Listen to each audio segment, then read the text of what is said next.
বন্ধু, আজকে একটু বাড়ি থেকে ঘুরে আসি, চল। আজকে এখানে আমরা দুজনেই নতুন, আজকে না গেলে হয় না বন্ধু? ধুর শালা, তুই কি রে, একটু বলবি? আচ্ছা ঠিক আছে, তোর বকবক এখন বন্ধ কর, আর তুই রেডি হয়ে নে। আবির রেডি হতে গেছে। আসুন আমরা পরিচয়টা দিয়ে নিই। আমি রাজু আহমেদ রাজ, বাসা কুষ্টিয়া, হবে হয়তো কোনো এক ছোট গ্রামে। আপাতত এইটুকুই, আর গল্পের সাথে থাকুন, সব জানতে পারবেন। আবির রেডি হয়ে চলে এসেছে। বন্ধু, এবার বল কোথায় যাবি? কোথায় যাওয়া যায় তুই বল রাজ। আরে শালা, আমি কি করে বলবো তুই কোথায় যাবি? তাহলে চল আজকে আমাদের কলেজটা একটু ঘুরে আসি। যেহেতু আমরা কলেজে যাব কালকে থেকে, আজ না হয় একটু দেখে আসি কলেজটা কেমন হবে। দোস্ত, কথাটা কিন্তু মন্দ বলিসনি, চল তাহলে। এই বলে আমি আর আবির একটা রিক্সা নিলাম আর বললাম, মামা ঢাকা বিশ্ববিদ্যালয় যাবেন? জি মামা জামু, তবে ভাড়া কিন্তু 10 টাকা বাড়াই দিবেন। ভাড়া হয় 20 টাকা, আপনি 30 টাকা দিবেন মামা। আজকে সারাদিন একটাও ভাড়া পাইনি মামা। আচ্ছা ঠিক আছে মামা, চলেন আপনি। মামা একটা কথা বলবো? জি মামা বলেন, আপনি কি বলবেন? আসলে মামা, আপনার কে কে আছে বাসায়? আর আপনাকে তো দেখে মনে হচ্ছে আপনি সারাদিন কিছু খাননি। তখন রিক্সাওয়ালা মামা তার রিক্সা একটু সাইড করে কান্না করতে লাগলো। আরে মামা, কান্না করছেন কেন? কি হয়েছে বলুন আমাকে। বাবা কি বলবো, আমার একটা মাইয়া ক্লাস 5-এ পড়ে বাবা। এই শহরে কিছু গুন্ডা আমার মাইয়াটারে ধরে নিয়ে গেছে বাবা। আচ্ছা ঠিক আছে মামা, আপনি কান্না থামান, আমি দেখছি। আর আপনার মেয়ের নাম কি? আর তার কোনো ছবি আছে? জি বাবা, আমার মাইয়ার নাম কুসুম। এইটা আমার মায়ের ছবি বাবা। আচ্ছা ঠিক আছে মামা, আপনি বাসায় চলে যান, আপনার মেয়ে আপনার বাসায় পৌঁছে যাবে। রাজ, তুই আজকে নতুন এসেছিস ঢাকায়, আর এসেই তুই এই ঝামেলায় জড়াবি? আরে তুই চুপ করবি? যদি এই মেয়েটা তোর বোন বা আমার বোন হতো। আমার কথায় আবির আর কিছু বলল না। এবার আমি একটু দূরে গিয়ে রানাকে ফোন দিলাম। হ্যালো রানা। জি ভাই, আপনি কোথায় আছেন? ভাই আপনি আবার ফিরে আসেন ভাই। তোর এত কথা বন্ধ কর, আমি যেটা বলি সেটা শোন। জি ভাই বলেন আপনি। ঢাকায় আমাদের ছেলে আছে না? জি ভাই আছে, মানে সব জায়গায় আছে। ঢাকা, চট্টগ্রাম, সিলেট, কক্সবাজার, অনেক জায়গায় আছে। বাংলাদেশের 64 জেলাতেই আমাদের ছেলে আছে ভাই। কুসুম নামে মেয়ে, আর তার ছবি আমি তোর মোবাইলে দিয়েছি। 1 ঘন্টার মধ্যে এই মেয়েকে তার বাসায় দেখতে চাই।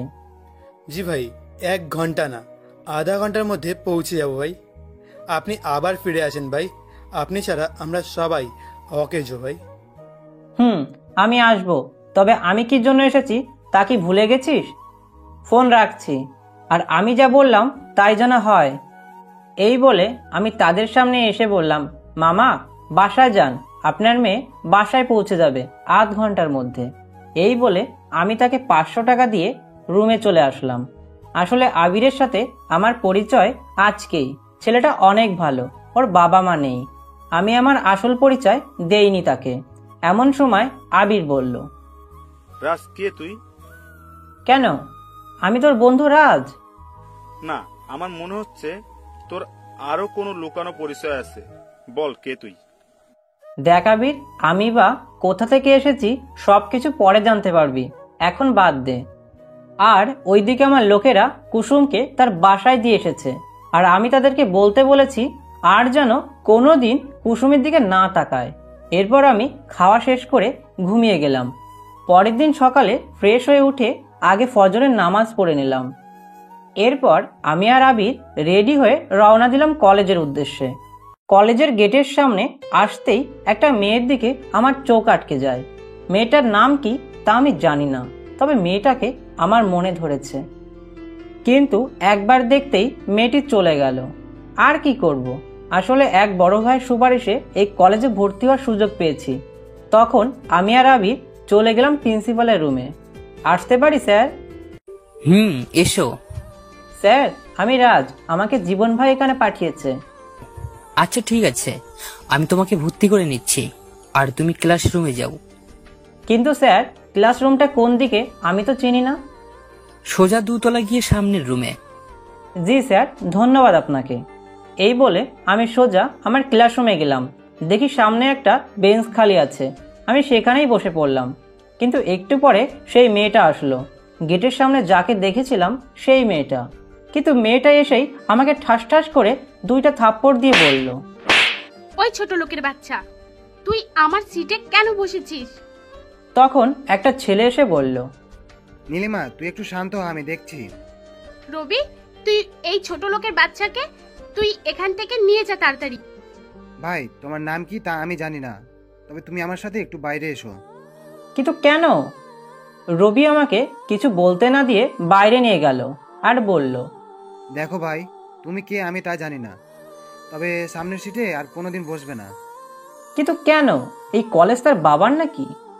দেখ ভাই, এই কলেজে পড়তে চাইলে ওই নীলিমার উপরে কথা বলবি না তুই। কেন? ওই নীলিমা কে? মেয়ে, তার উপরে কথা বলা যাবে না? আরে ভাই বোঝার চেষ্টা কর, যে কোনো সময় তোকে মিথ্যে মামলায় ফাঁসিয়ে দেবে। আর তাছাড়া নীলিমার বাবা এখানকার ওসি। আচ্ছা ঠিক আছে। এই বলে আমি আবার ক্লাসরুমে গেলাম। ক্লাসরুমে গিয়ে দেখি ক্লাসের সবাই ওই সিটটা পরিষ্কার করে দিচ্ছে। আমি মাথা নিচু করে পিছনের দিকে যাচ্ছি।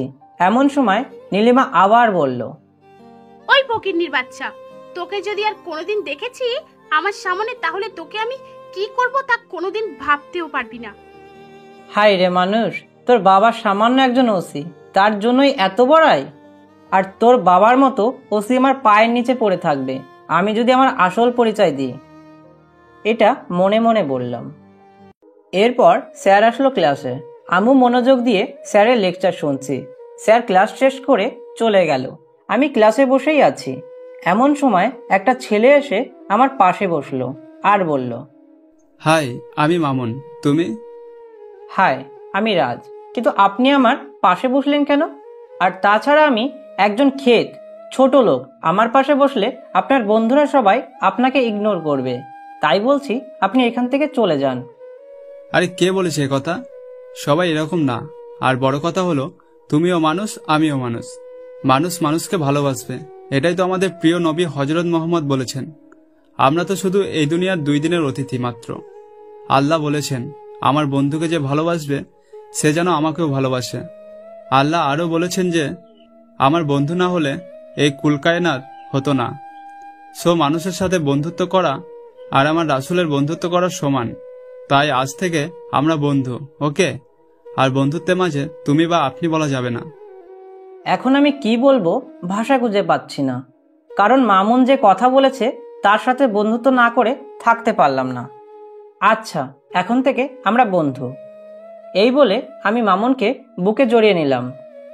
মামুন, তুই এবার বল, তোর বাড়িতে কে কে আছে আর কোথায় থাকিস তুই? আমি, আব্বু, আম্মু আর ছোট বোন ক্লাস 5-এ পড়ে। আব্বু এখানকার পুলিশ কমিশনার শামসুল আলম। আচ্ছা রাজ, তোর কে কে আছে? এখন আমি এই শহরে একাই থাকি, আর পরে আমার পরিচয় বলবো তোকে। আমি মামুনের কথা এড়িয়ে গেলাম, কারণ আমার পরিচয় মামুন জানতে পারলে ভয় পেতে পারে। আর আবির, সে আজকে তার গ্রামের বাড়ি চলে গেছে, কারণ তার দাদু নাকি অসুস্থ। সে এখন থেকে সেখানেই পড়াশোনা করবে। এরপর সব ক্লাস শেষ করে মামুন তার বাসার দিকে, আমি আমার বাসার দিকে রওনা দিলাম। বাসায় এসে রান্না করে খেয়ে নিলাম। আমি খাওয়া দাওয়া করে শুয়ে আছি। এমন সময় আমার ফোনটা বেজে উঠল, কিন্তু আমি তো ফোনের দিকে তাকিয়ে অবাক হয়ে গেছি। আব্বুর নাম্বার থেকে ফোন আসলো। একবার ভাবছি ফোনটা রিসিভ করব কি করব না, বুকে সাহস নিয়ে ধরলাম। ওপাশ থেকে আমার ছোট বোন লিজা কান্না করতে করতে বলল, ভাইয়া, তুমি কোথায় আছো এখন? আর কেমন আছো ভাইয়া? এই তো বোন, আমি ভালো আছি, কিন্তু তুই কান্না করছিস কেন বোন? কি হয়েছে তোর? ভাইয়া, এখানকার একটা ছেলে আমাকে অনেক খারাপ খারাপ কথা বলে। আমি বলেছি যে আমি পুলিশে কমপ্লেন করব। তখন সে বলে পুলিশ তার বাবার কথায় ওঠে আর বসে, পুলিশ আমার কিচ্ছু করতে পারবে না। এখন আমি কি করব ভাইয়া? আচ্ছা বোন আমার, তুই কান্না থামা। আর ছেলেটার নাম কি জানিস তুই? ভাইয়া, লিটন নেতার ছেলে। আচ্ছা ঠিক আছে, তুই চিন্তা করিস না, আমি তো আছি। আর তোর ভাইয়া এখনো মরে যায়নি, এখনো বেঁচে আছে। এই বলে আমি ফোন কেটে দিলাম। আর রানাকে ফোন দিলাম। হ্যালো রানা। জি ভাই, বলুন আপনি কি করতে হবে? আমি না হয় বাইরে আছি, তোরা তো আছিস। ওই লিটন নেতার ছেলে জুয়েলকে আজকেই তুলে নিয়ে আসবি। আর আমি এখনই আসছি। ওকে, যা করার আমি এসে করব। জি ভাই, আমি 10 মিনিটের মধ্যেই জুয়েলকে নিয়ে আসছি ভাই। তাই কর। আর লিটন নেতা কিছু বললে বলবি, রাজু বলেছে। এই বলে আমি ফোন রেখে দিলাম আর মনে মনে বলছি, আমি বাসায় নেই বলে তোরা আমার কলিজার টুকরো ছোট বোনের দিকে নজর দিয়েছিস। আজ আমি তোর সেই চোখ উপড়ে ফেলবো, কুত্তার বাচ্চা। আমি রাতের গাড়িতে চড়ে উঠে বসলাম। উদ্দেশ্য আমার গ্রামের বাড়ি কুষ্টিয়া। আমি চলে আসলাম কুষ্টিয়ায়। তখন রানাকে ফোন দিলাম। হ্যালো রানা, তুই কোথায়? জি ভাই, আমি আছি আপনার সেই গোডাউনে, জুয়েলকে বেঁধে রেখেছি ওখানে। আচ্ছা ঠিক আছে, আমি চলে এসেছি। আমি এখন বাস স্টপে আছি। এই বলে আমি ফোনটা কেটে দিলাম। আর একটু পরেই চলে আসলাম সেই জায়গায়। আমি রানাকে বললাম, কি রে রানা, জুয়েল কোথায়? জি ভাই, তাকে পাশের রুমে রেখেছি। আচ্ছা চল দেখি। আমি গিয়ে দেখি জুয়েলকে একটা চেয়ারের সাথে বেঁধে রেখেছে। আমি একটা চেয়ার টেনে তার সামনে বসলাম। তখন জুয়েল বলল, এই, আমাকে এখানে কেন বেঁধে রেখেছিস? আমার বাবা একবার যদি জানতে পারে তাহলে তোদের সবাইকে কুত্তার মতো মারবে। ওর কথা শুনে আমার মেজাজটা খারাপ হয়ে গেল। সাথে সাথে দিলাম জুয়েলের বুক বরাবর একটা লাথি। ওই কুত্তার বাচ্চা, তোর কত বড় সাহস! তুই আমার একমাত্র কলিজার টুকরো ছোট বোনকে বাজে মেনশন করিস? কে তুই? কে আমি? সেটা তোর বাবা লিটন আমাকে খুব ভালো করেই জানে। এই রানা, আমার ব্যাগটা দে। রানা আমার ব্যাগ দিল। এবার আমি আমার ব্যাগ থেকে কিছু একটা বের করে দিলাম। কি বের করছি তা একটু পরে জানতে পারবেন। আমি একটা কাটিং প্লাস দিয়ে জুয়েলের হাতের নখ এক একটা করে তুলতে লাগলাম। জুয়েল অনেক চিৎকার করছে, তাই রানা জুয়েলের মুখের ভিতরে কিছু কাপড় গুঁজে দিয়েছে। আমি বাম হাতে সবগুলো নখ তুলে একটু অ্যাসিড ঢেলে দিলাম। জুয়েল আর সহ্য করতে না পেরে জ্ঞান হারিয়ে ফেলেছে। তখন রানা বলল, ভাই এবার একে কি করব? আবার যখন জ্ঞান ফিরবে একে ছেড়ে দিবি, আর আমি আজকেই চলে যাব। এই বলে আমি চলে আসলাম ঢাকায়। ঢাকায় এসে আমি আমার রুমে গিয়ে ফ্রেশ হয়ে নিলাম। ফ্রেশ হয়ে এসে আগে রান্না করে নিলাম। তারপর খাওয়া দাওয়া করে দিলাম একটা ঘুম। ঘুম থেকে উঠলাম সন্ধ্যায়। এমন সময় মামুন ফোন দিল। মামুন বল। তুই কোথায়? কেন? আমি আমার রুমে আছি। দোস্ত, অনেকদিন পার্কে যাইনি, যাবি? আচ্ছা ঠিক আছে, তুই তাহলে আমার বাসার সামনে আয়, আমাকে নিয়ে যাস। এই বলে আমি ফোনটা কেটে দিলাম। আর রেডি হয়ে নিচে আসতেই দেখি মামুন দাঁড়িয়ে আছে। কি রে, কখন এলি? এই তো এখনই। আচ্ছা চল। এই বলে আমি একটা রিক্সা ডাক দিলাম। একটু পরেই আমরা পার্কে চলে গেলাম। আমি আর মামুন আনমনা হয়ে হাঁটছি। তখন আমি কিসের সাথে ধাক্কা লেগে যেন পড়ে গেছি। আর মনে হচ্ছে আমি একটা তোলার বস্তার উপর পড়ে আছি। কিন্তু না, এটা তো দেখি নীলিমা। ভয়ে ভয়ে বললাম, দেখুন আমি আপনাকে দেখতে পাইনি, এই জন্য সরি। আরে রাখ তোর সরি, কুত্তার বাচ্চা। সুন্দরী মেয়ে দেখলেই ধাক্কা দিতে মন চাই, তাই না? আর তোর জন্মেরই ঠিক নেই, তোরা আবার কি ভদ্রতা শিখবি? What do you mean? Mind your language. Talking sense আছে মিস নীলিমা? তাকে আর কোনো কথা বলার সুযোগ না দিয়ে দিলাম দুটো থাপ্পড়। কি মনে করিস নিজেকে? তুই কি বিশ্ব সুন্দরী? আরে তোর মতো হাজারো মেয়ে আমার পায়ের নিচে পড়ে থাকলেও আমি তাদের দিকে তাকাই না। ভুলবশত ধাক্কা লেগে গেছে, এর জন্য আমি সরিও বলেছি। আর তুই আমার জন্ম নিয়ে কথা বলছিস? আরে তোর মতো মেয়ে যদি আমার সামনে রাখা হয় তাও তোর প্রতি আমার কোনো ফিলিংস আসবে না, কারণ তোর মন মানসিকতা আগে ঠিক কর। আর তোর বাবার একটু ক্ষমতা আছে বলে সবাইকে তোর মানুষ বলে মনে হয় না। এই বলে আরো দুটো থাপ্পড় দিয়ে আমি চলে আসলাম। মামুন চল, মোটটাই দিল নষ্ট করে। আমি মামুনকে বলে আমার বাসায় চলে আসলাম। খাওয়া দাওয়া করে পড়তে পড়তে কখন যে ঘুমিয়ে পড়েছি মনে নেই। ফজরের আজান শুনে আবার ঘুম ভাঙল। ঘুম থেকে উঠে ফ্রেশ হয়ে নামাজ পড়ে নিলাম। আবার একটু পরে হালকা কিছু খেয়ে কলেজে গেলাম। তেমন কেউ আসেনি। আমি কৃষ্ণচূড়া গাছের নিচে বসে বসে বই পড়ছি। এমন সময় মামুন এলো। দোস্ত, তুই কখন আসলি কলেজে? এই তো হবে হয়তো 40 মিনিট। কেন, কিছু বলবি? দোস্ত, তুই একটু গেটের দিকে তাকাবি? কেন, গেটের দিকে আবার কি? আমি মামুনের কথা মতো গেটের দিকে তাকিয়ে তো অবাক হলাম। নীলিমা আজ একটা নীল রঙের শাড়ি পরে এসেছে। তাকে দেখে তো মনে হচ্ছে একটা নীল পরি আসছে। আমি তাকিয়ে আছি। কখন যে নীলিমা আমার সামনে চলে এসেছে আমি বুঝতে পারিনি। নীলিমা আমার সামনে এসে বলল, হ্যালো মিস্টার রাজ, আপনার মুখটা বন্ধ করুন, না হলে মশামাছি ঢুকে যাবে। এবার বলুন তো, আমাকে আজ কেমন লাগছে শাড়িতে? জি ভালো, কিন্তু হঠাৎ করে আপনার এত পরিবর্তন কেন? I am sorry Raj. Sorry কি জন্য? আসলে আমি বুঝতে পারিনি।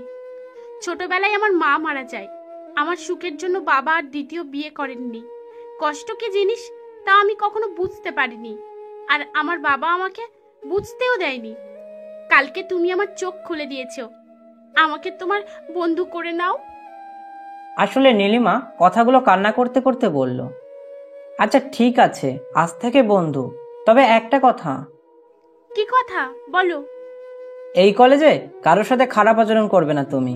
যদি রাজি থাকো তাহলে বন্ধু হতে পারো। রাজ, তাহলে আজ আসি, কালকে দেখা হবে কলেজে। বাই। Okay bye.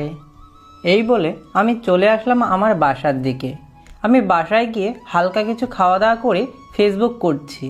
এমন সময় মামুন ফোন করে, দোস্ত বল, কি বলবি? রাজ, তুই একটু কলেজ মাঠের দিকে আসবি, আমরা সবাই একসাথে বসে আড্ডা দেব। আচ্ছা ঠিক আছে দোস্ত, আমি আসছি। এরপর আমি একটা রিক্সা নিয়ে চলে আসলাম কলেজ মাঠে। দোস্ত এবার বল। আরে কি বলবো, আড্ডা দেওয়ার জন্য ডেকেছি তোকে। আয় আমার বন্ধুদের সাথে পরিচয় করিয়ে দেই। এ হলো রাব্বি, সোহাগ, রুবেল, সুজন। আচ্ছা ঠিক আছে। আমি সবার সাথে কথা বলে আবার চলে আসলাম বাসায়। আর ওইদিকে নীলিমা তার বান্ধবীকে ফোন করে বলে, হ্যালো তানিয়া, কেমন আছিস তুই? ভালো, তুই? আমি যে জন্য ফোন করেছি শোন। রাজ আমাকে কলেজে সবার সামনে অপমান করেছিল। আমি অনেক কষ্টে রাজের বন্ধু হয়েছি, আর 2-1 দিন পরেই তাকে আমি উচিত শিক্ষা দেব। দেখ নীলিমা, তুই ওই রাজকে শিক্ষা দিতে গিয়ে নিজে শিক্ষা পাস না। কারণ আমি তোর চোখে রাজের জন্য ভালোবাসা দেখেছি। তার চেয়ে ভালো হবে তুই রাজকে তোর জীবন সঙ্গী করে নে। তুই কি পাগল হলি নাকি তানিয়া? ওই ছোট লোকের কি আছে আমাকে সুখে রাখার মতো? নীলিমা, তুই যা করবি তাই কর, আমি কি বলবো। তবে তুই মনে হয় ভুল করছিস, আমার মনে হয়। বাকিটা তোর ইচ্ছে। বাই, ফোন রাখছি, আমার কাজ আছে। তানিয়া এই বলে ফোন রেখে দিল। পরের দিন সকালে উঠে ফ্রেশ হয়ে হোটেল থেকে কিছু নাস্তা করে কলেজে গেলাম। আমি গেট দিয়ে প্রবেশ করতেই নীলিমা আমার কাছে এসে বলল, রাজ, তোমাকে একটা কথা বলার ছিল। বলো, কি বলবে? আসলে কিভাবে বলবো আমি বুঝতে পারছি না। আর রাজ, তুমি যদি কিছু মনে না করো, এই জন্যই বলতে একটু ভয় করছে।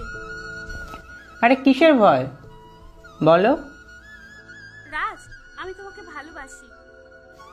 আমি অবাক হয়ে নীলিমার দিকে তাকিয়ে আছি। আমি দেখতে একেবারে ক্ষেতের মতো। হঠাৎ নীলিমা আমাকে প্রপোজ করছে। নিশ্চয়ই এর মধ্যে কোনো কারণ আছে। নীলিমার কথায় আমার ঘোর কাটলো। কি হলো রাজ, তুমি কি ভাবছো? আর কোথায় হারিয়ে গেলে তুমি? আরে কিছু না। আমি আমার উত্তরটা কি হ্যাঁ ধরে নেব নাকি না ধরে নেব?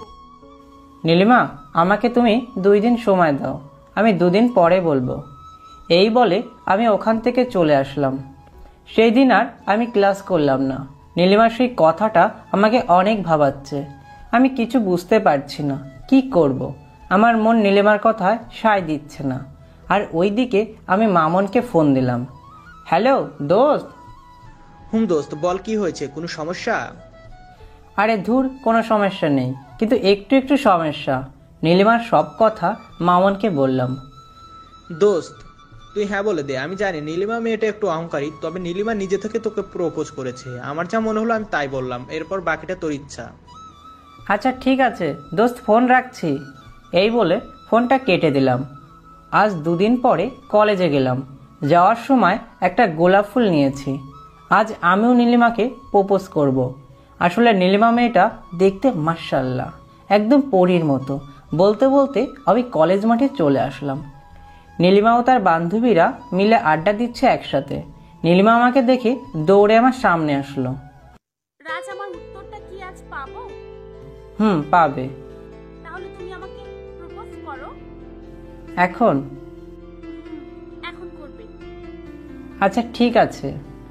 নীলিমা, আমি যেদিন তোমাকে এই কলেজে প্রথম দেখেছি সেদিন থেকেই আমি তোমাকে ভালোবেসে ফেলেছি, কিন্তু আমি কখনো তোমাকে বলতে পারিনি। তোমার ওই কাজল কালো চোখ আর গোলাপি দুটো ঠোঁট আমার দেখা সেরা তুমি। হবে কি তুমি আমার জীবন সঙ্গিনী? হবে কি তুমি আমার দুষ্টু মেয়ের আম্মু? কথা দিলাম ছেড়ে যাব না কখনো। নীলিমা তার বান্ধবীকে ডেকে যা বলল, আর আমার গালে ঠাস ঠাস করে 2টা থাপ্পড় দিল। এই কে কোথায় আছিস? তোরা এইদিকে আয়। দেখ, এই ছোট লোকের বাচ্চা নাকি আমাকে ভালোবাসে। আরে তোর আছে কি? কি আছে আমাকে ভালোবাসার মতো? তুই জানিস আমার প্রতিদিনের খরচ কত? আমার একদিনের যা খরচ তোর সারা বছরের খরচ। কুত্তার বাচ্চা, তোর পোশাক দেখেছিস? আসলে তোর মা বাবারই তো ঠিক নেই, আর এসছে আমাকে ভালোবাসতে। আমি বসা থেকে উঠে আগে নীলিমাকে 2টা থাপ্পড় দিয়ে বললাম, আরে তুই এতক্ষণ কি বললি? আমি গরিব হতে পারি, কিন্তু তোর মতো আমার কোনো অহংকার নেই। অনেক বলেছিস, আরে আমাকে আরও মারতে পারতি, আমি কিছু বলতাম না। কিন্তু তুই কি করলি? যে মা আমাকে 10 মাস 10 দিন পেটে ধরেছে, তুই সেই মাকেই অপমান করেছিস। আরে তুই তো সেই নারী জাতির কলঙ্ক। আরে সব থেকে বড় ভুল কি জানিস? তোকে বিশ্বাস করা। আমি আগেই জানতাম তোর মনে কখনো ভালোবাসা থাকতে পারে না। তবে তুই ভালো করে শুনে রাখ, আজ তুই এই কলেজে আমার সাথে যে আচরণ করলি, শুধু তুই একটা মেয়ে বলে ছেড়ে দিলাম, নয়তো আমি এখানেই মেরে ফেলতাম। Good bye. আরে যা, তোর মতো ফকিন্নির বাচ্চা আমার কি করতে পারে তা আমি ভালো করেই জানি। নীলিমা, তুই যা করলি আমার মনে হয় তুই ভুল করলি। ওই রাজের জন্য তোকে আফসোস করতে না হয়। ওই ফকিন্নির বাচ্চার জন্য আমি আফসোস করব? তুই ভুল বললি তানিয়া। ওই ছোট লোকের বাচ্চা আমাকে এই কলেজে সবার সামনে অপমান করেছিল। আজ আমি তার প্রতিশোধ নিলাম। ওই ছোট লোকের কি কোনো লজ্জা শরম নেই? এত কিছুর পরেও কি করে এই কলেজে এখনো আছে দেখ। একটা গাছের নিচে বসে অঝরে চোখের পানি ফেলছি। ঠিক সেই সময় একটা মেয়ে আমার পিছন থেকে আমার কাঁধে হাত রাখলো। আমি পিছন ফিরে দেখি মায়া। মায়া হলো আমার স্কুল জীবনের ফ্রেন্ড। কি রে রাজ, তোর কি হয়েছে? আর তুই এভাবে কান্না করছিস কেন? কি রে, কথা বল। আমি মায়াকে জড়িয়ে ধরে কাঁদতে কাঁদতে সব কিছু বললাম। রাজ, তুই একটু শান্ত হয়ে বস। আর আন্টি কালকে আমাকে ফোন করেছিল, আর তোর কোনো খোঁজ খবরই তো নেই। কিন্তু তুই বাড়ি থেকে এখানে কেন এলি? আন্টি আমাকে বলেছে তোর খোঁজ পেলে আন্টিকে ফোন দিতে। এখন বল, তুই এখানে কেন? আর কি হয়েছে বাড়িতে? আগে বল, আমার আব্বু আম্মু কেমন আছে? আর আমার ছোট বোন লিজা কেমন আছে? আন্টি শুধু তোর জন্য কান্নাকাটি করে, আর লিজাও তোকে দেখতে চায়। আন্টির শরীরটা ভালো নেই রে, তোর জন্য শুধু কান্না করতে করতে খাওয়া দাওয়া ছেড়ে দিয়েছে। রাজ, চল এখন। আরে কোথায় যাবি তুই? এখানে বসে বসেই কথা বলবি? একটা পার্কে যাই, চল। কিন্তু আচ্ছা চল। এই বলে আমি আর মায়া একটা পার্কে গেলাম। পার্কটা আমাদের কলেজের পাশেই, তাই দেরি হলো না। মায়া, তুই একটু সামনে এগিয়ে যা, আমি কিছু আইসক্রিম নিয়ে আসছি। আইসক্রিম নিয়ে আমি মায়ের কাছে গেলাম। এবার বল, কি হয়েছে আমার বাড়িতে? আমি না হয় সেটা বলছি, কিন্তু তুই কেন বাড়ি থেকে বেরিয়ে আসলি? তাহলে পিছন ফিরে যেতে হবে। ফ্ল্যাশব্যাক। আমি একদিন আমার রুমে শুয়ে শুয়ে ফেসবুক করছি। এমন সময় মিম আসলো আমার রুমে। মিম হলো আমার খালাতো বোন। ভাইয়া আসবো? আয়, কিছু বলবি? আসলে আমি তোমাকে ভালোবাসি, অনেকদিন থেকে আমি তোমাকে ভালোবাসি, কিন্তু বলতে পারি না। প্লিজ তুমি আমাকে ফিরিয়ে দিও না, প্লিজ। অনেক স্বপ্ন দেখি আমি তোমার বউ হব। মিম, আমি তোকে আমার ছোট বোনের মতো দেখি। আমার বোন লিজা যেমন, তুই আমার কাছে তেমন। আর শোন, তুই আমার খালাতো বোন, তুই মাত্র ক্লাস 10-এ পড়িস। আর আম্মু আম্মু জানলে কি হবে তা তুই একবার ভেবে দেখেছিস? তুই আমার রুম থেকে বেরিয়ে যা, না হলে আমি আব্বু আম্মুকে ডাকবো। তাতে কোনো লাভ হবে না। মানে? খালা খালু আর চাটনি বাসায় নেই, আর আমি যদি তোমাকে না পাই তাহলে আমি তোমাকে আর কারো হতে দেবো না। আরে মিম, তুই দরজা বন্ধ করছিস কেন? মিম তার জামা কাপড় নিজে নিজেই ছিঁড়তে থাকে আর চিৎকার করে। ঠিক সেই সময় আব্বু আম্মু বাসায় চলে আসে। বাইরে থেকে আব্বু আম্মুর ডাকাডাকি শুনে মিম আম্মুকে গিয়ে জড়িয়ে ধরে কাঁদতে কাঁদতে বলল, খালামণি, রাজ ভাই আমাকে আগে প্রেমের প্রস্তাব দেয়। আমি না করাতে আমাকে অনেক খারাপ খারাপ কথা বলে। তখন আমি বলি খালামণি আসলে আমি সব কিছু বলে দেবো। তখন রাজ ভাই আমাকে জোর করে তার রুমে নিয়ে আসে। আর সব কিছু তো তুমি নিজের চোখে দেখলে খালামণি। আম্মু, মিম যা বলছে সব মিথ্যে। আম্মু, তুমি আমার কথা বিশ্বাস করো। ঠিক সেই মুহূর্তে আব্বু এসে আমাকে ঠাস ঠাস করে থাপ্পড় দিয়ে বলল, তোর মতো একটা নিচু মনের ছেলেকে যে আমি জন্ম দিয়েছি, ছি ছি। আব্বু, তুমি আমার কথা তো বিশ্বাস করো। আবার আব্বু এসে আমাকে 2টা থাপ্পড় দিয়ে বলল, তোর মতো ছেলের মুখ আমি দেখতে চাই না। তুই এখনই আমার বাড়ি থেকে বেরিয়ে যা। আমি বাড়ি থেকে বেরিয়ে আসতেই লিজা কান্না করতে লাগলো। আম্মু, আব্বু, তুমি ভাইয়াকে বলো না থেকে যেতে। আমার ভাইয়া কোনো খারাপ কাজ করতে পারে না। ও আম্মু, আম্মু তুমি চুপ করে থেকো না আম্মু। আব্বু, তুমি তো কিছু বলো আব্বু। লিজা, তুই চলে আয়। তুই কান্না করিস না বোন। দেখ বোন, আমি তোর একটা ছবি নিয়ে যাচ্ছি, আমার আদরের একমাত্র বোন। তুই এবার কান্না থামা বোন আমার। লিজার আম্মু, লিজাকে নিয়ে এসো আর তাকে বলে দাও যে সে যেন আমার পরিচয় কোনো জায়গায় না দেয়। আমার একটা মান সম্মানও আছে। আচ্ছা ঠিক আছে, আপনাদের পরিচয় কাউকে দেব না। তবে একটা কথা মনে রাখবেন, মিস্টার হাসান মাহমুদ, এই রাজ মাহমুদ আপনার পরিচয় কোনো দিনও দেবে না। এই বলে আমি বাসা থেকে বেরিয়ে এসেছি। তারপর বড় ভাইয়ের সাহায্যে চলে আসি রাজশাহীতে এবং এই কলেজে ভর্তি হয়েছি। এই ছিল আমার জীবনে ঘটে যাওয়া ঘটনা।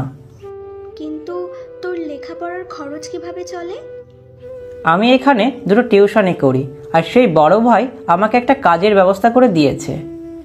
কিন্তু তুই চাইলে তো তোর টাকাতে সারা জীবন চলতে পারবি। না রে, আমি যখন এই বাড়ি থেকে বেরিয়ে এসেছি তাদের দিয়ে সব কিছু রেখে এসেছি, এমনকি আম্মু দেওয়া মোবাইল ফোনটাও আনিনি। আমার আগে একটা সিম কার্ড ছিল, সেই নাম্বারটা শুধু লিজা জানতো। একদিন কথা হয়েছিল, ওই লিটন নেতার ছেলে জুয়েল নাকি লিজাকে বিরক্ত করত। তার মানে তুই জুয়েলের কিছু করিসনি? করেছি। সেই দিনে আমি আমার লোক দিয়ে জুয়েলকে উঠিয়ে নিয়ে আসি, আর ওই জুয়েলকে এমন শিক্ষা দিয়েছি আমার বোনের দিকে কোনোদিনও চোখ তুলে তাকাবে না। আমি এখানে আসার আগে লিজাকে দেখেছি আমার বাসায়। আমার ছোট বোন তুলি আর লিজা একসাথে পড়ে। তাহলে তুই একটু ফোন কর তোর বাসায়, লিজা কেমন আছে একটু জেনে নে। আচ্ছা ঠিক আছে, আমি এক্ষুনি ফোন করছি। হ্যালো তুলি। না আপু, আমি লিজা। আমি তুলিকে ডেকে দিচ্ছি আপু। লিজা, তুমি কেমন আছো? লিজা, তুমি তোমার ভাইয়ের সাথে কথা বলো। লিজা কেমন আছিস বোন? আর আব্বু আম্মু কেমন আছে? ভাইয়া তুমি কোথায় আর কেমন আছো ভাইয়া? আমাদের কি কথা একবারও তোমার মনে পড়ে না ভাইয়া? আম্মু ভালো নেই। তুমি বাড়ি থেকে বেরিয়ে আসার পরে মিম আপু সব সত্যি কথা বলে দিয়েছে। তারপর থেকে আম্মু ঠিক মতো খাওয়া দাওয়া করে না, শুধু তোমার জন্য কান্না করে। ভাইয়া তুমি বাড়ি ফিরে এসো ভাইয়া। ওই পাগলি, কান্না করছিস কেন?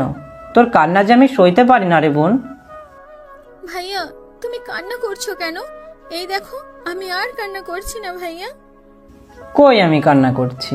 চোখে কিছু একটা পড়েছে। আচ্ছা বোন আমার, তুই ভালো থাকিস আর আব্বু আম্মুকে দেখে রাখিস। এই বলে আমি ফোনটা কেটে দিলাম। রাজ, তুই তোর ছোট বোনকে এত ভালোবাসিস, তাহলে তুই আবার বাড়ি ফিরে যা। তুই আবার তোর পরিবারের নিয়ে সময় কাটা। না রে, তার সম্ভব না। তুই কখনো রাজুর নাম শুনেছিস? শুনেছি অসহায় মানুষদের পাশে থাকে সব সময়, আর অন্যায়ের বিরুদ্ধে প্রতিবাদ করে। তো তার সাথে তোর কি সম্পর্ক? সেই রাজু আমি। কি? কিরে, তুই দূরে সরে গেলি কেন? ভয় পাচ্ছিস আমার কথা শুনে? তুই তাহলে? আরে শোন, তোকে আর আমাকে দেখে ভয় পেতে হবে না। তুই হয়তো ভাবছিস ওই নীলিমা আমাকে এত অপমান করলো, আমি কিছু বললাম না কেন। তুই চাইলে তো নীলিমাকে শাস্তি দিতে পারতি, তাহলে তুই এত অপমান হজম করলি? আমি চাইলে তাকে সেখানে আমার অপমানের প্রতিশোধ নিতে পারতাম, কিন্তু আমি চাই না তাকে অপমান করতে, কারণ সে আমার সাথে ভালোবাসার অভিনয় করতে পারে, কিন্তু আমি তো তাকে আমার মন থেকে ভালোবেসেছি। তবে হয়তো সে একদিন আমার ভালোবাসাটা উপলব্ধি করতে পারবে। আচ্ছা বাদ দে, চল এখন। এতক্ষণ হয়তো ক্লাস শেষের দিকে। আমি এখন বাসায় যাব। আমার বাসার সামনেই, 2-3 বিল্ডিং পরেই। চল, আমিও বাসায় যাব। আরে আমার বাসা ওইদিকে। আচ্ছা চল তাহলে। এই বলে আমার বাসায় চলে আসলাম, আর মায়া তার বাসায় চলে গেল। আজ আর টিউশনিতে গেলাম না, ভালো লাগছে না, তাই শুয়ে আছি। আমি কতক্ষণ ঘুমিয়ে আছি বলতে পারবো না, কিন্তু আমার ঘুম ভাঙলো কারোর হাতের স্পর্শ পেয়ে। আমি চোখ খুলে দেখি লিজা আমার মাথায় হাত বুলিয়ে দিচ্ছে আর কান্না করছে। হয়তো ভাই বোনের ভালোবাসা এই পৃথিবীর শ্রেষ্ঠ ভালোবাসা। কিরে বোন আমার, তুই কখন এলি? আর তুই কান্না করছিস কেন? আব্বু আম্মু কেমন আছে? সবাই ভালো আছে ভাইয়া, শুধু তুমি ভালো নেই। কি করছো নিজের শরীরে? তুমি তো প্রতিদিন রাতে আমার হাতে ভাত খেতে। আমিও প্রতিদিন রাতে খাবার নিয়ে বসে থাকি যে আমার ভাইয়া আসবে আর বলবে, লিজা আমাকে খেতে দে বোন, তোর নিজের হাতে আমাকে খাইয়ে দে। আমার চোখের পানি বাদ মানছে না, তাই বোনকে জড়িয়ে ধরে কান্না করতে লাগলাম। বোন, তুই আমাকে ক্ষমা করে দে বোন। তুই আজ থেকে আমার কাছে থাকবি, আর প্রতিদিন রাতেই তুই আমাকে খাইয়ে দিবি বোন। বল, দিবি না? ভাইয়া দিব। ওই পাগলি, কান্না করবি না আর। এই আমি বলে দিলাম। বোনের চোখের পানি মুছে দিতে দিতে বললাম, ভাইয়া আম্মু বলেছে তোমাকে বাসায় নিয়ে যেতে। আচ্ছা ঠিক আছে, আমি যাব। 2 দিন পরে কলেজে কিছু কাজ আছে, এগুলো শেষ করে নি। আর এই 2 দিন তুই আমার কাছে থাক বোন। আচ্ছা ভাইয়া। মায়া আপু আর তুলে এসেছে, ওরা পাশের রুমে রান্না করছে। কিন্তু আমার বাসায় তো কোনো বাজার ছিল না। সব বাজার আমি আসার সময় নিয়ে এসেছি। একবার তুমি যাও, ফ্রেশ হয়ে এসো, সবাই একসাথে খাবো। তুই একটু সময় দে বোন, এই আমি যাব আর আসব। এই বলে আমি ওয়াশরুমে চলে গেলাম। আসলে কি জানেন, কোনো বোন চায় না তার ভাই কষ্টে থাকুক। শুধু আমার ক্ষেত্রে না, সবার ক্ষেত্রে এমন। আমি ওয়াশরুম থেকে বেরিয়ে দেখি লিজা খাবার হাতে নিয়ে আমার রুমে বসে আছে। লিজা, তুলি, মায়া ওরা কোথায়? সবাই আছে ভাইয়া, ওরা আসছে, তুমি আগে খেয়ে নাও। আচ্ছা ঠিক আছে বোন আমার, তুই আমাকে খাইয়ে দে। এরপর বোন আমাকে খাইয়ে দিচ্ছে। খেতে খেতে নিজের অজান্তেই আমার চোখ থেকে 2 ফোঁটা পানি গড়িয়ে পড়ল। এই ভেবে আজ 1 বছর পর আমি আমার বোনের হাতে খাবার খেতে পেয়ে। এমন সময় তুলি আসলো। আসসালামু আলাইকুম ভাইয়া, আসবো? ওয়ালাইকুম আসসালাম। আরে তুলি, এসো। কেমন আছো তুমি? আলহামদুলিল্লাহ, ভালো আছি ভাইয়া। তুলি, তোমার মায়া আপু কোথায়? আসলে ভাইয়া, মায়া আপুর কি যেন একটা কাজ আছে বলে চলে গেল। আপু বলল 1 ঘন্টা পরে আসবে। ও আচ্ছা, তুমি খেয়েছো তুলি?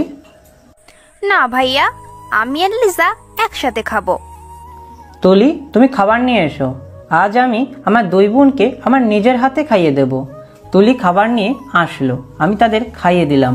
এভাবেই চলে গেল দিনটা। পরের দিন সকালে উঠে ফ্রেশ হয়ে কলেজে গেলাম। আমার সঙ্গে তুলি আর লিজাও আছে। তুলি আর লিজা একখানে দাঁড়িয়ে আছে। আমি প্রিন্সিপাল স্যারের অফিসের দিকে যেতে লাগলাম। ঠিক সেই সময় মামুন আসলো। দোস্ত, ওই মেয়ে দুইটা দেখ। কোনটা? ওই যে নীল রঙের ড্রেস পরে আছে, ওই মেয়েটাকে আমার মনে ধরেছে। প্লিজ প্লিজ প্লিজ দোস্ত, একটু সেটিং করিয়ে দে না দোস্ত। আব্বে শালা, তুই যা, পটিয়ে নে। আসলে আপনারা ভাবছেন কার কথা বলছে? আসলে মামুন যার কথা বলছে সে আমার বোন লেজা। আমি আমার কাজে গেলাম, আর ওইদিকে মামুন লেজার কাছে গিয়ে, হাই, আমি মামুন, তুমি? আমি লিজা। ভনিতা বাদ দিয়ে কি জন্য এসেছেন তাই বলুন। আসলে আমি তোমাকে দূর থেকে দেখে ভালোবেসে ফেলেছি। সো আমি আপনাকে ভালোবাসি না। এবার আপনি আসতে পারেন। কি হলো, আপনি এখনো দাঁড়িয়ে আছেন কেন? যান। যাচ্ছি তো, এত রাগেন কেন? এই বলে চলে আসলাম। লিজা, তুই এই ছেলেটাকে চিনিস? ছেলেটা দেখতে কিন্তু অনেক স্মার্ট আর সুন্দর। তুলি, তুই চুপ করবি?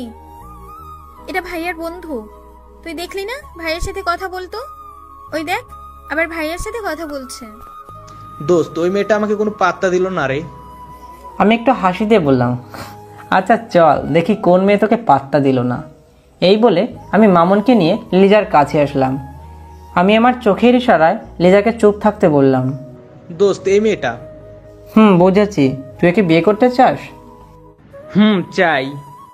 আচ্ছা ঠিক আছে, তুই কালকেই ঠিকানায় তোর আব্বু আম্মুকে নিয়ে আয়। আচ্ছা দোস্ত, আমি কালকে চলে আসবো। আমি এখন বাসায় গেলাম দোস্ত, আবার পরে কথা হবে। ভাইয়া, তুমি এটা কি করলে? আমাদের বাসার ঠিকানা দিলে কেন? বাদ দে বোন, এখন চল, আজকে আমরা বাসায় ফিরে যাব। লিজা আমার এক হাত জড়িয়ে ধরে রেখেছে। এমন সময় নীলিমা এসে আমাকে 2টা থাপ্পড় দিয়ে বলল, যখনই আমি তোর ভালোবাসা মেনে নিইনি তখনই আবার আরেকটা পটিয়ে নিয়েছিস। আর এই মেয়ে, তুমি কেমন? তোমার বাবা মা তোমাকে শিক্ষা দেয়নি? আর রাজ, তোর মতো ছোট লোকের কাজ তো এটাই। কলেজে এসে বড় লোকের মেয়েকে পটিয়ে পাঠিয়ে বিয়ে করতে পারলেই সারা জীবন আরামে আয়েসে বসে বসে খেতে পারবি, তাই তো? শাট আপ, এটা আমার ভাইয়া হয়। আর কি বলছিলেন? লিজা, বাদ দে বোন, চল এখান থেকে। ভাইয়া, তুমি চুপ করো। আর আপনি কাকে কি বলছেন জানেন? আরে ওর পোশাক আশাক দেখলেই তো মনে হয় হবে হয়তো কোনো এক গরিব ঘরে জন্ম হয়েছে। তারপরও আমি তাকে ভালোবেসেছি। লিজা ঠাস ঠাস করে 2টা থাপ্পড় দিয়ে, জানেন ওকে? রাজ গ্রুপ অফ ইন্ডাস্ট্রির মালিক রাজ মাহবুব। আপনি যাকে ভালোবাসেন তার সাথে এমন বিহেভিয়ার করতে পারলেন? তুমি আমাকে ক্ষমা করে দাও বোন, আমি বুঝতে পারিনি। রাজ, তুমিও আমাকে ক্ষমা করে দাও। সরি, আমি আপনাকে কালকেই ক্ষমা করে দিয়েছি। লিজা, তুলি আমি সামনে গেলাম, তোরা চলে আয়। এই বলে আমি চলে আসলাম ওখান থেকে। আর ওইদিকে নীলিমা লিজার সাথে কথা বলছে। প্লিজ লিজা, তুমি তোমার ভাইকে একটু বুঝিয়ে বলো আমি তোমার ভাইকে অনেক ভালোবাসি। Please please Liza, please. আচ্ছা ঠিক আছে আপু, আজকে আমি ভাইয়া আমাদের গ্রামের বাড়ি চলে যাব। তাহলে কি আর আমি রাজকে আমার করে পাবো না? কেন পাবে না? আমি তোমাকে আমার ঠিকানা দিয়ে দিচ্ছি, তুমি কালকে চলে আসবে এই ঠিকানায়। আচ্ছা ঠিক আছে, আমি কালকেই চলে আসবো। ওকে আপু, ভাইয়া দাঁড়িয়ে আছে, আমি গেলাম। ভাইয়া চলো এখন। আচ্ছা চল, আজকে আমরা বাড়িতে যাব। এই বলে আমরা আমার বাসায় চলে আসলাম। মানে আমি বর্তমানে যে বাসায় থাকি সেইখানে আসলাম। আর ওইদিকে নীলিমা তার বাসায় গিয়ে তার আব্বুকে কান্না করতে করতে বলল, আব্বু, তুমি কালকেই আমাকে আমার রাজের কাছে নিয়ে চলো আব্বু। আচ্ছা মামুনি, ওই ছেলের নাম কি আর তার পরিচয় কি? ওর নাম রাজ মাহমুদ, ওর বাবার নাম হাসান মাহমুদ, বাসা কুষ্টিয়া। আচ্ছা ঠিক আছে মামুনি, তুমি এখন রুমে যাও, আমি দেখছি। আর এইদিকে আমি তুলি লিজা বাস স্ট্যান্ডে বসে আছি বাসের অপেক্ষায়। অবশেষে অপেক্ষার পর বাস আসলো। রওনা দিলাম বাসার উদ্দেশ্যে। অনেক ভয় ভয় লাগছে, কারণ আজ 11 মাস পরে আবার বাড়ি ফিরছি। এই ভাবতে ভাবতে কখন যে বাসের মধ্যে ঘুমিয়ে পড়েছি মনে নেই। আমার ঘুম ভাঙলো বাসের কন্ট্রাক্টরের ডাকে। আমি তাড়াহুড়া করে তুলি আর লিজাকে নিয়ে বাস থেকে নামলাম। বাস স্টপ থেকে মাত্র 10 মিনিট হেঁটে গেলেই আমাদের বাসা। তারপরেও একটা রিক্সা নিলাম। বাসার সামনে এসে রিক্সা থেকে নামলাম। লিজা, তুই আগে ভিতরে যা, আমি পরে আসছি। কিন্তু আমার আম্মু ছাদ থেকে আমাকে ঠিকই দেখে ফেলেছে। আম্মুর চোখ দুটো ছলছল করছে। লিজা আমাকে ধরে বাসার ভিতরে নিয়ে গেল। আব্বু সোফায় বসে আছে। আব্বু আমাকে দেখে বসা থেকে উঠে দাঁড়ালো। আর আম্মু এসে আমাকে জড়িয়ে ধরে কান্না করতে লাগলো। তুই এতদিন কোথায় ছিলি বাবা? একবারও তোর আম্মুর কথা মনে পড়লো না? আম্মু, কেন মনে পড়বে না তোমার কথা বলো? তোমার ওই চাঁদ মুখখানা যে আমি প্রতিদিন স্বপ্নে দেখি আম্মু। আম্মু, আগে ভাইয়াকে তার রুমে যেতে দাও, ফ্রেশ হয়ে এসে আগে খাওয়া দাওয়া করতে দাও, তারপর না হয় মন ভরে কথা বলো। এরপর আমি আমার রুমে চলে এলাম। ফ্রেশ হয়ে নিচে এসে খাওয়ার টেবিলে একটা চেয়ার টেনে বসলাম। একবার আব্বুর দিকে তাকিয়ে দেখি ছলছল করছে, মনে হয় কান্না করে দেবে। কারণ আমি বাসায় আসার পর থেকে একবারও আব্বুর সাথে কথা বলিনি। আব্বু মনে হয় কিছু একটা বলতে গিয়েও বলতে পারছে না। খাওয়া শেষ করে আমি আমার রুমে চলে আসলাম। একটু পর আম্মু আসলো। আম্মু এসে আমার পাশে বসলো। আম্মু, কিছু বলবে? রাজ, তুই আমাদেরকে ক্ষমা করে দে বাবা। এ কি করছো আম্মু? তুমি আমার কাছে ক্ষমা চাইলে যে আমার পাপ হবে আম্মু। আমি অনেক আগেই সবাইকে ক্ষমা করে দিয়েছি। আর তাছাড়া দেখো আম্মু, আমি তো আবার তোমাদের কাছে ফিরে এসেছি। আমি আম্মুর কোলে মাথা রেখে এতক্ষণ বললাম, কখন যে আম্মুর কোলে মাথা রেখে ঘুমিয়ে পড়েছি মনে নেই। ভাইয়া, ভাইয়া, এই ভাইয়া, আর কত ঘুমাবে? এবার ওঠো তো। কি হয়েছে বলো? কিছু বলবি? এখন রাত 8টা বাজে, রাতের খাবার খাবে না? কি? এতক্ষণ আমি ঘুমিয়েছিলাম। আচ্ছা তুই যা, আমি ফ্রেশ হয়ে আসছি। আমি ফ্রেশ হয়ে একটু পরে নিচে গেলাম। আমি খাওয়া দাওয়া শেষ করে আবার আমার রুমে চলে আসলাম। আর ওইদিকে আব্বু আম্মুকে বলতে লাগলো, রাজের আম্মু, রাজ কি আমার সাথে কথা বলবে না? মানছি আমি না জেনে না বুঝে একটা ভুল করেছি, তার জন্য কি আমার সাথে কথাই বলতে হবে না? ছেলেটা অনেক কষ্ট পেয়েছে, আমি কালকে তাকে বুঝিয়ে বলবো। অনেক রাত হয়েছে, এখন রুমে চলো। ওইদিকে আব্বু আম্মুর রুমে চলে গেল। আর আমি একটু ফেসবুকে গেলাম। অনেকদিন ফেসবুকে যাইনি। গিয়ে দেখি রঙিন স্বপ্ন আইডি থেকে অনেকগুলো মেসেজ এসেছে। আমি রিপ্লাই দিলাম না, একটু গল্প লিখে ঘুমিয়ে পড়লাম। সকালে আম্মুর ডাকে আমার ঘুম ভাঙলো। বরাবরের মতোই ফ্রেশ হয়ে নিচে এসে নাস্তা করে নিলাম। আম্মু, আমি একটু বাইরে থেকে ঘুরে আসছি। এই বলে আমি বাইরে চলে আসলাম। আমার হারামি বন্ধুগুলোর সাথে একটু দেখা করে আসি।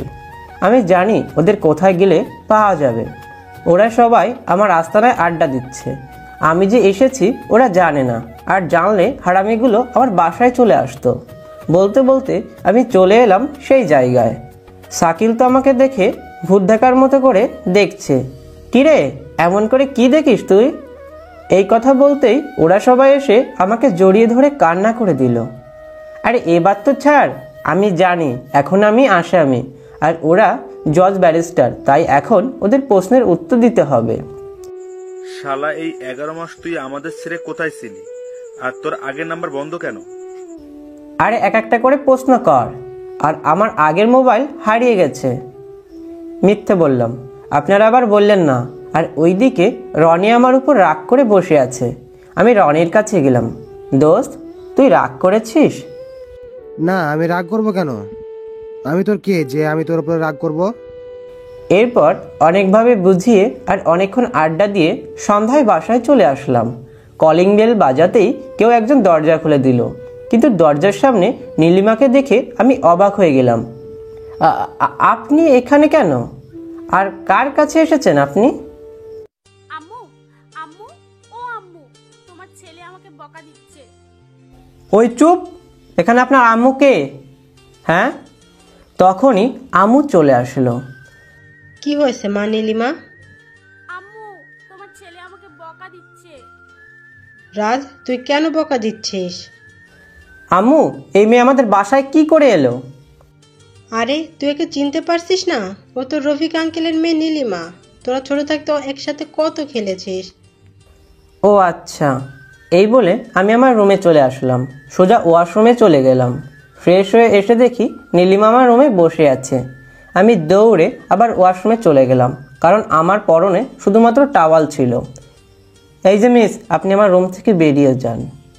কেন, বাসায় মেহমান এলে তাড়িয়ে দিতে হয়? আসলে আমি সেটা বলিনি। আমি আমার জামা কাপড় নেব। তো নিয়ে যান। আমার সমস্যা আছে, আপনি একটু বাইরে যান।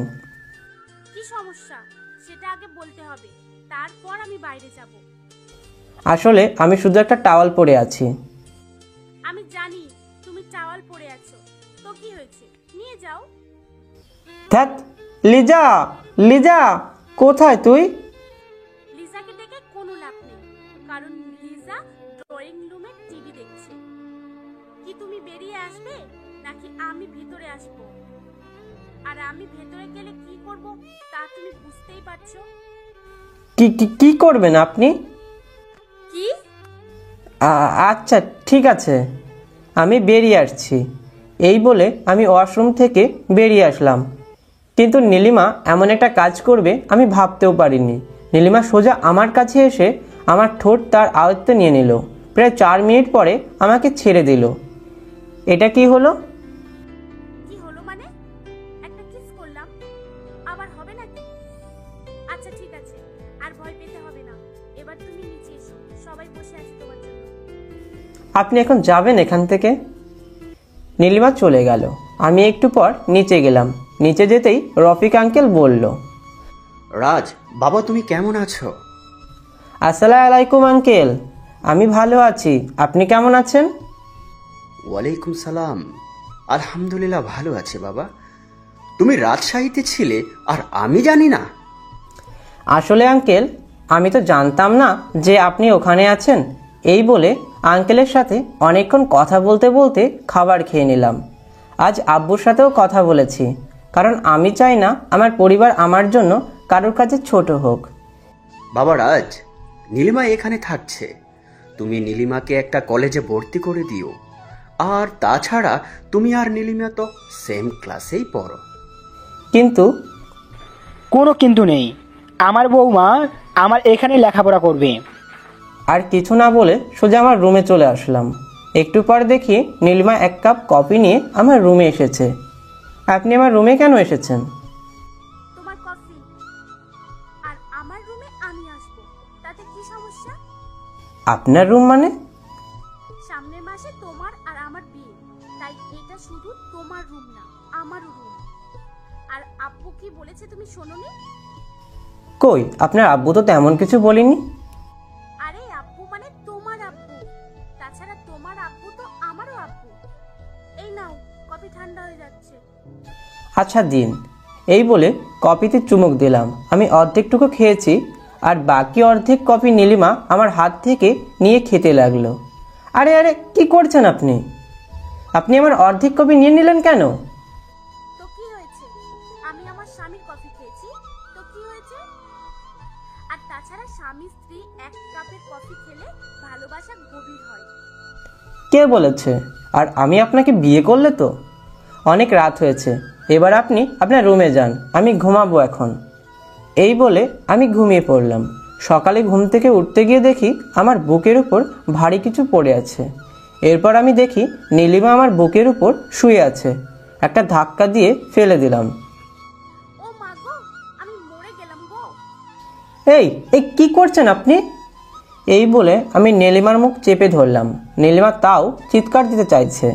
আমি আর কিছু না ভেবে নীলিমার ঠোঁটের সাথে আমার ঠোঁট এক করে দিলাম। আমার সাথে নীলিমাও রেসপন্স দিতে লাগলো। নীলিমার গরম নিঃশ্বাস আমার গালে এসে পড়ছে। নীলিমা পাগলের মতো আমার উপর ঝাঁপিয়ে পড়ার মতো। ঠিক সেই সময় আমি নীলিমাকে ছেড়ে দিই। কতক্ষণ ছিলাম আমি জানি না। কি হলো রাজ, তুমি আমায় ছেড়ে দিলে কেন? আরো শক্ত করে তোমার বুকের মাঝে আমাকে জড়িয়ে রাখো। আপনি এখান থেকে যাবেন নাকি আম্মুকে ডাকবো? সব সময় আম্মু আম্মু করো কেন? কত সুন্দর একটা মুহূর্তে ছিলাম, আর আম্মু এলে কি বলবে তুমি? কি বলবো মানে? তাহলে আমি আম্মুকে বলি তুমি এতক্ষণ আমার সাথে কি কি করেছো। আরে না না। তাহলে তুমি আবার আমাকে জড়িয়ে ধরো। না, পারবো না। তাহলে আম্মুকে বলি, আম্মু। আবার আমি নীলিমার মুখ চেপে ধরলাম। আরে কি করছেন আপনি? এখন কি করতে হবে বলুন, আমি তাই করব। আমাকে আবার কিস করতে হবে। আপনি কিন্তু ব্ল্যাকমেল করছেন অবুঝ একটা শিশুর উপরে। ওরে আমার অবুঝ শিশু রে, আজ বিয়ে করলে কালকে বাবা হয়ে যাবে আর বলে কিনা অবুঝ শিশু। নীলিমাকে আমার কাছে নিতেই নীলিমার চোখ বন্ধ করে ফেললো। ঠিক তখনই আমি এক দৌড়ে ওয়াশরুমে চলে গেলাম। আর ওইদিকে নীলিমা আমার 14 গোষ্ঠী উদ্ধার করতে করতে রুম থেকে বেরিয়ে গেল। আরে আপু, তোমার তোমার কি হয়েছে? সকাল সকাল তুমি এত রেগে আছো কেন আপু? আরে তোমার ভাইয়া আমাকে। আমার ভাইয়া তোমাকে? সেটা তো বলে যাও।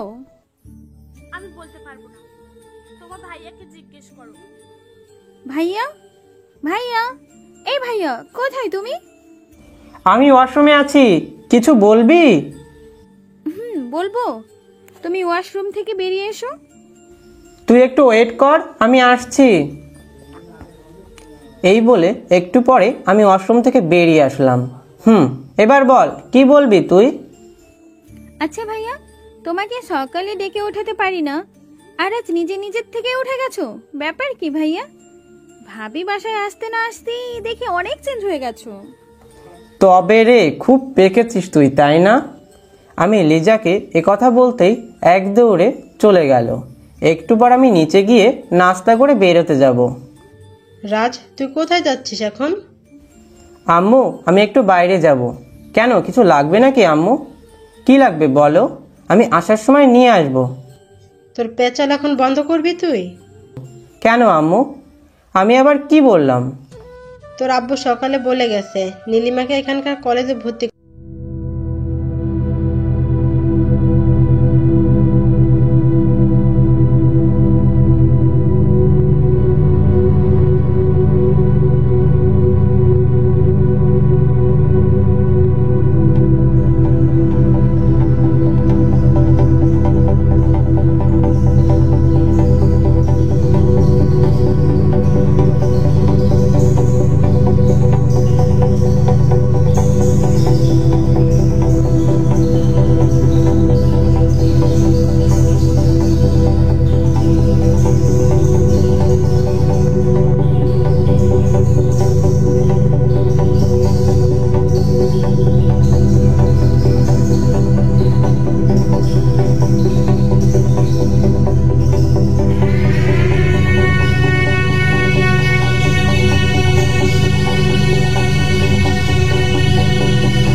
বললাম।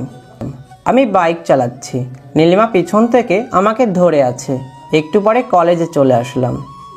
আমি নীলিমাকে বললাম, আপনি এখানে একটু দাঁড়ান, আমি বাইক পার্ক করে আসছি। বাইক পার্ক করে আমি আসছি, হঠাৎ আমার ফ্রেন্ড মিলির সাথে দেখা। আমি আর মিলি কথা বলছি, কিন্তু নীলিমা এমন একটা কাজ করবে আমি ভাবতেও পারিনি। নীলিমা এসে মিলিকে 2টা থাপ্পড় দিয়ে বলল,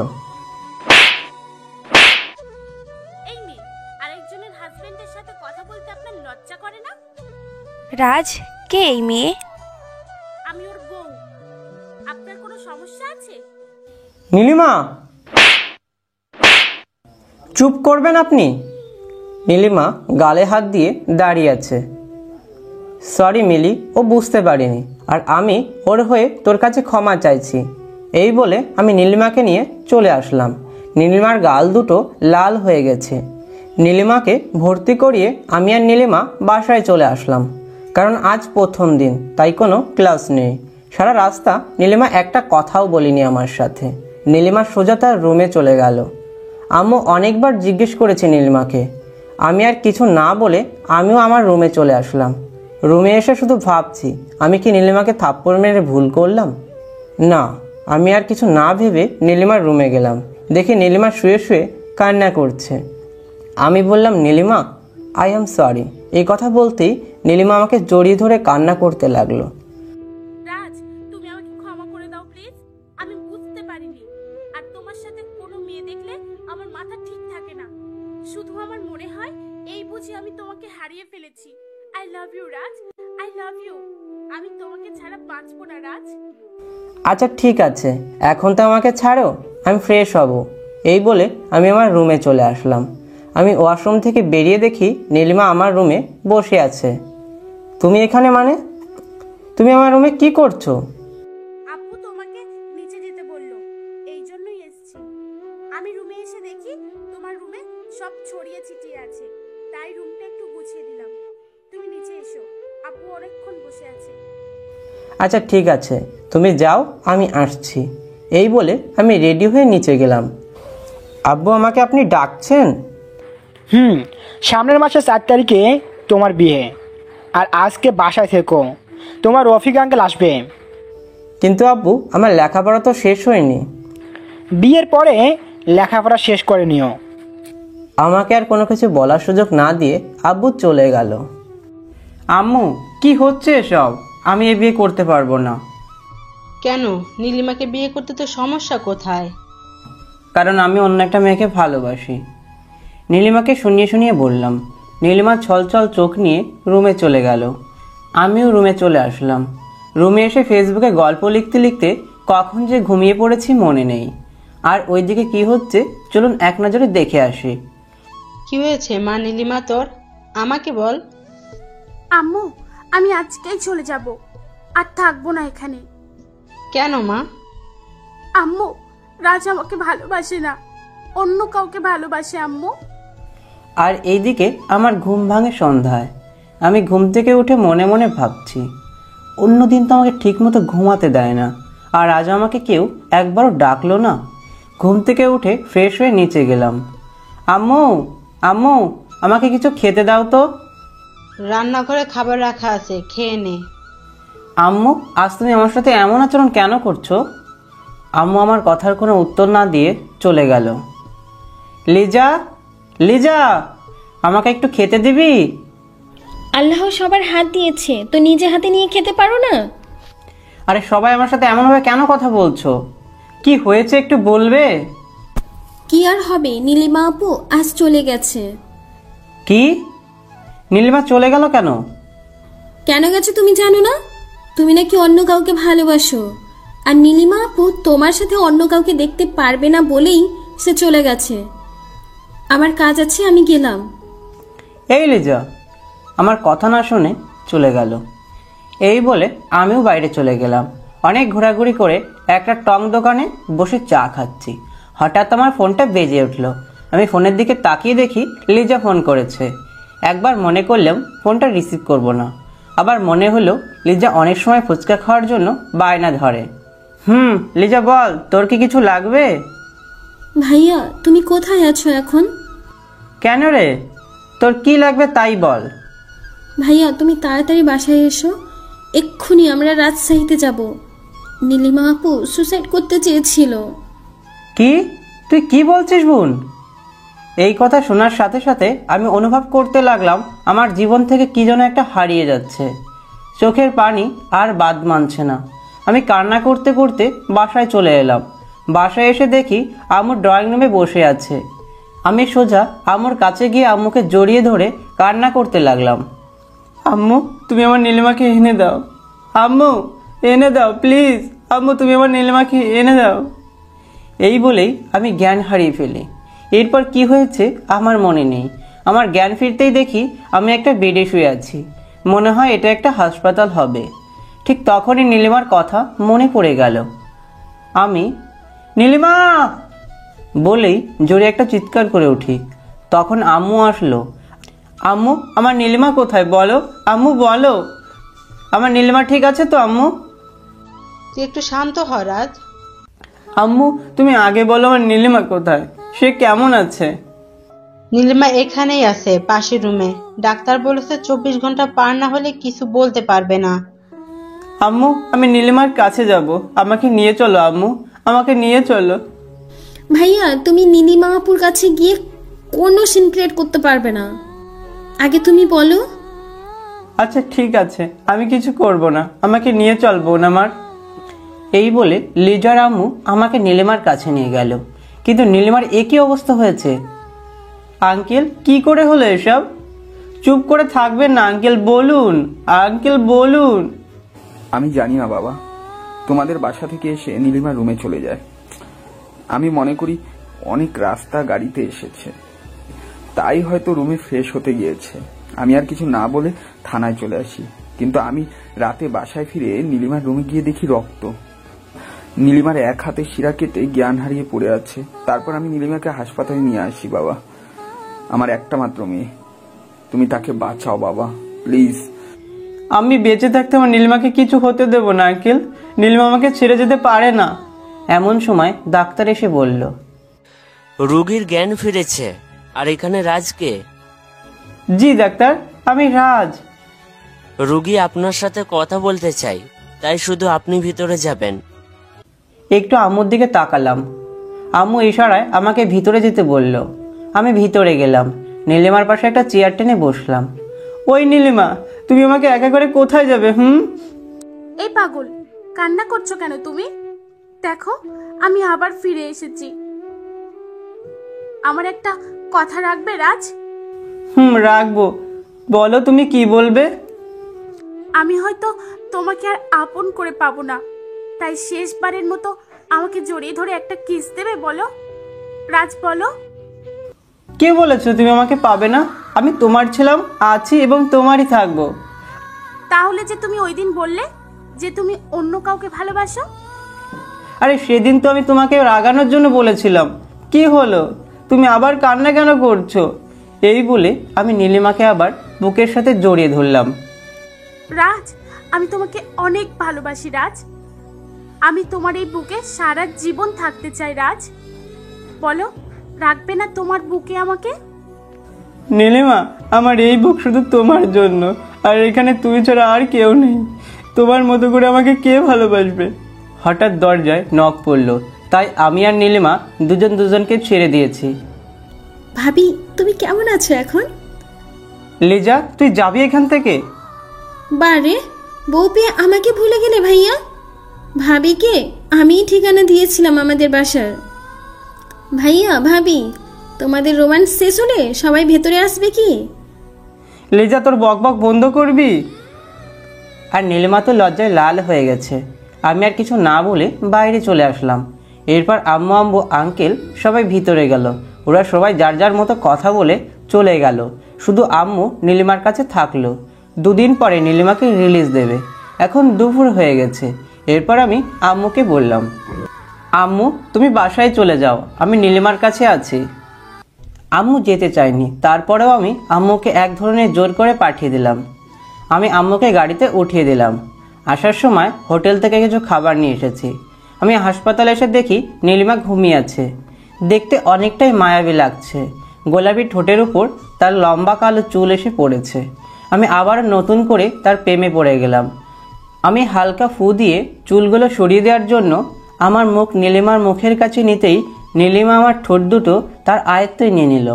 প্রায় 5 মিনিট পরে আমাকে ছেড়ে দিল। এই এই এ কি হলো? এটা কিন্তু খুব খারাপ। আর এই হাসপাতালে যদি কেউ দেখে ফেলে তাহলে কি হবে? কিছু হবে না, এখানে সবাই জানে তুমি আমার বর। ও, তাহলে চলো আর একবার হয়ে যাক। নীলিমা আমার কথা শুনে তো সে আমার বুকে মুখ লুকালো।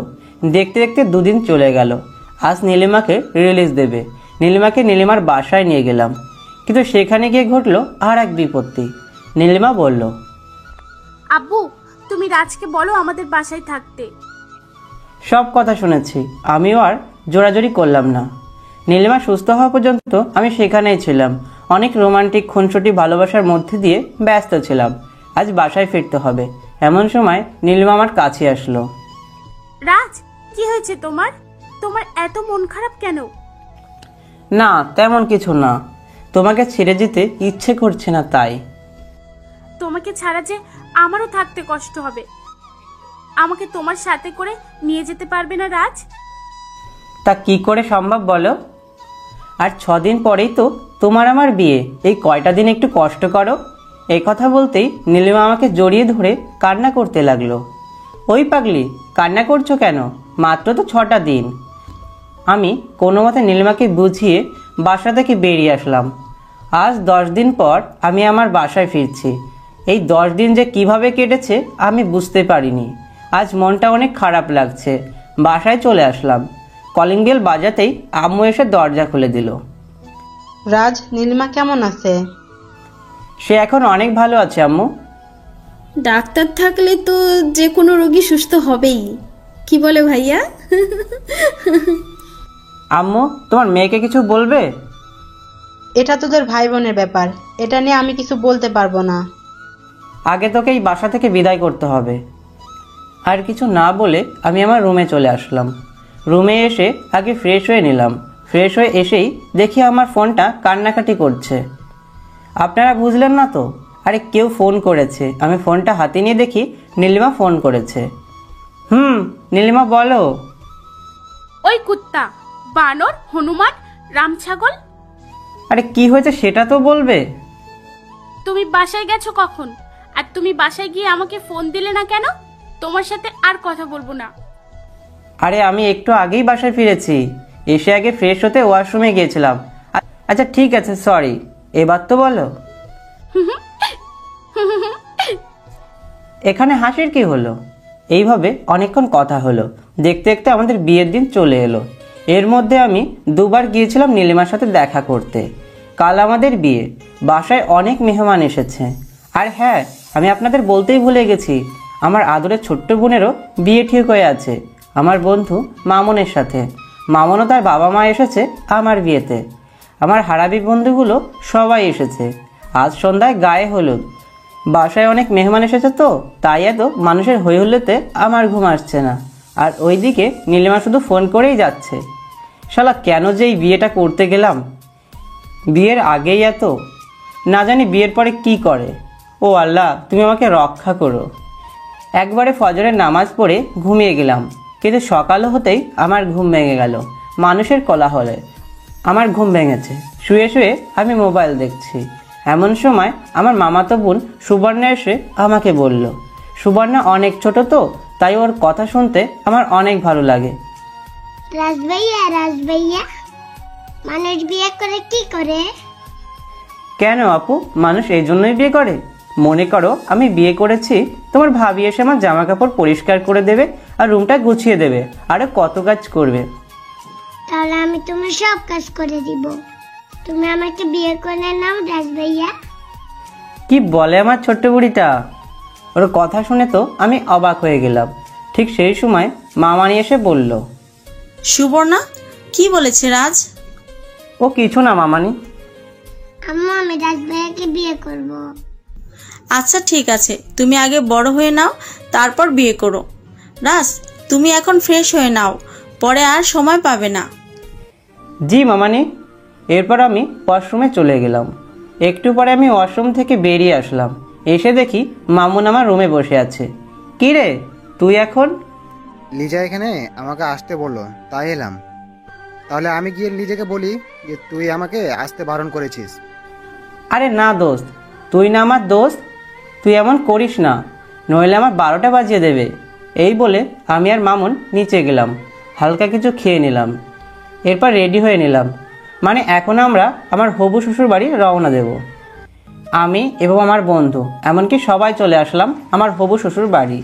ইসলামিক আইন অনুযায়ী আমাদের বিয়েটা সম্পূর্ণ হলো। এবার সবাই খাওয়া দাওয়া শেষ করে বউ নিয়ে চলে আসলাম বাসায়। আমি ড্রয়িং রুমে বসে আছি। একটু পরে আবার ছাদে গেলাম। ছাদে বসে বসে সিগারেট টানছি। এমন সময় দেখি লেজা পিছনে দাঁড়িয়ে আছে। কি রে, কিছু বলবি? ভাইয়া, তুমি সিগারেট খাচ্ছ ছাদে এসে? আর ওইদিকে ভাবি রুমে বসে আছে। আচ্ছা যাচ্ছি, তবে আমি যে সিগারেট খেয়েছি তুই তোর ভাবিকে বলিস না। সেটা না হয় বলবো না, কিন্তু আমার একটা শর্ত আছে। কি শর্ত বল? আমাকে 25,000 টাকা দিতে হবে, তাহলে আমি কিছু বলবো না। ওকে, এই নে টাকা। আমি আর কিছু বললাম না, কারণ ওই পেতনির সাথে কথা বাড়িয়ে লাভ নেই। ওই পেতনি আবার কখন কি করে বসে কে জানে। এরপর আমি আমার রুমে চলে আসলাম। রুমে এসে দেখি নীলিমা খাটের উপর বসে আছে। নীলিমা আমার কাছে এসে আমাকে সালাম করলো। এরপর দুজনে একসাথে 2 রাকাত নফল নামাজ পড়ে নিলাম। নামাজ শেষ করে আমি বসে আছি, নীলিমা ওয়াশরুম থেকে আসলো। নীলিমা, তোমার কাছে আমি কিছু চাইবো, তুমি কি দেবে? তুমি এমন ভাবে কথা বলছো কেন? আমার যা কিছু আছে আজ থেকে সব তোমার। ও আচ্ছা। এই বলে আমি নীলিমাকে আমার বুকের সাথে লেপ্টে ধরলাম। নীলিমার গরম নিঃশ্বাস আমার মুখে পড়ছে। এরপর আর কি, আপনারা তো সবাই জানেন। নীলিমা আমাকে জড়িয়ে ধরে ঘুমিয়ে আছে। নীলিমা কখন যে আমার বুকের উপর থেকে উঠে গেছে আমার মনে নেই। সকালে আমার ঘুম ভাঙলো নীলিমার ভেজা চুলের পানিতে।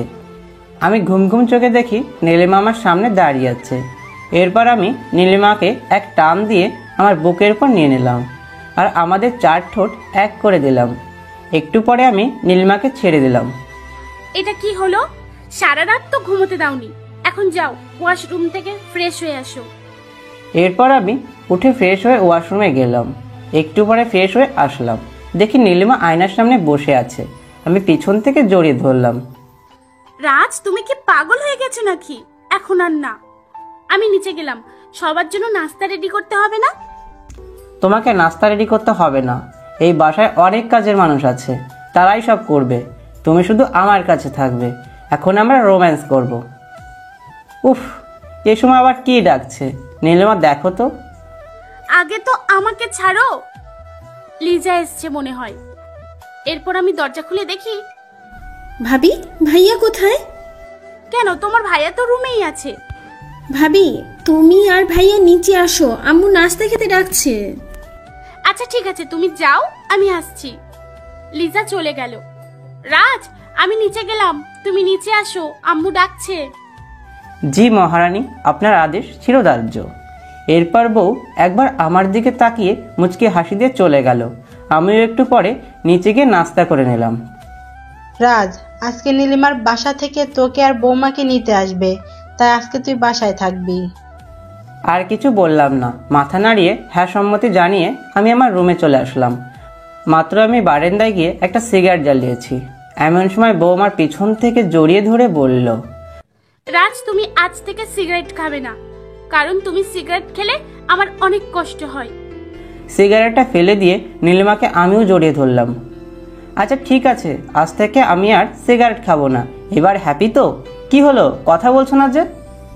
রাজ, আমার অনেক ভয় হয় তোমাকে নিয়ে। কেন? যদি কখনো তোমাকে আমি হারিয়ে ফেলি, আমাকে একটা কথা দেবে রাজ? বলো, কি কথা? আমার যদি কিছু হয়ে যায়, তাহলে তুমি আবার নতুন করে কাউকে বিয়ে করে নিও। এ কি করছো নীলিমা? তা কখনোই সম্ভব না। আমি আর কিছু নীলিমাকে বলতে না দিয়ে আমাদের 4 ঠোঁট এক করে দিলাম।